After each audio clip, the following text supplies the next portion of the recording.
അതെ ഇവിടെ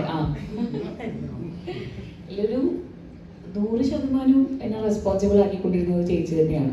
ഓബ്വിയസ്ലി ആദ്യം കഥ പറയുമ്പം ക്രിസ്റ്റോനോടുമായിട്ട് എനിക്ക് ഒരുപാട് ഡിസ്കഷൻസും റീഡിങ്സും അഞ്ജു എന്താണ് അഞ്ജു ഇങ്ങനെ എന്നുള്ള കാര്യങ്ങൾ അഞ്ജുവിൻ്റെ തീരുമാനങ്ങളെ പറ്റിയിട്ടൊക്കെ സംസാരിക്കും. പക്ഷെ സെറ്റിൽ ചെന്ന് കഴിഞ്ഞാൽ ഇപ്പോൾ സിനിമ കണ്ട എല്ലാവർക്കും അറിയാം ചേച്ചി ഞാനും അങ്ങോട്ടും ഇങ്ങോട്ടും ഇങ്ങനെ പന്തെറിഞ്ഞ് കളിക്കുന്ന പോലെ ഓരോന്ന് പറയുന്നു പറയാതിരിക്കുന്നു. സോ ചേച്ചിയുടെ മെത്തേഡാണോ ഇനി മെത്തേഡ് ഇല്ലായ്മയാണോ എന്ന് പറയാൻ എനിക്കറിയില്ല. അത് ഭയങ്കരമായിട്ട് എന്നെ ഇൻസ്പയർ ചെയ്തിട്ടുണ്ട്. ഒരുപാട് എന്നെ നമ്മൾ കുറേ പിടിച്ചു വെച്ച് അഭിനയിക്കണം അല്ലെങ്കിൽ പുറത്ത് കാണിക്കാൻ പാടില്ല, അത് ലീലമ്മ കാണരുതെന്ന് വിചാരിച്ചിട്ടാണ് പലതും ഉള്ളിൽ ഒതുക്കി പിടിക്കുന്നത്.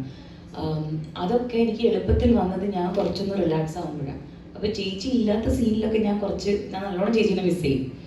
കാര്യം ഞാൻ ഒറ്റയ്ക്കുള്ള സീൻസൊക്കെ ശരിക്കും ആ ഒരു എന്താണ് ഒരു ശരിക്കും നമ്മളെ സ്നേഹിച്ചും നമ്മളുടെ കൂടെ ആ ഒരു കലാസൃഷ്ടിൻ്റെ ഭാഗമാവണം എന്ന് ആഗ്രഹിക്കുന്ന ഒരു കോ ആക്ടറിനെ നമുക്ക് കിട്ടുമ്പോൾ, അതും ചേച്ചിയെ പോലെ ഒരു സീനിയർ ചേച്ചി അത്രയും ജനറസ് ആണ് സെറ്റിൽ, അത് ആരോടാണെങ്കിലും, എന്നോട് മാത്രമല്ല. അപ്പോൾ എനിക്ക് അത് എന്നെ വളരെയധികം റെസ്പോൺസിബിൾ ആക്കിയിട്ടുണ്ട്. ഇനി അങ്ങോട്ട് പോകുമ്പോൾ അത് എന്നെ ഇനിയും എനിക്ക് ഗുണം ചെയ്യുമെന്ന് ഞാൻ വിശ്വസിക്കുന്നു.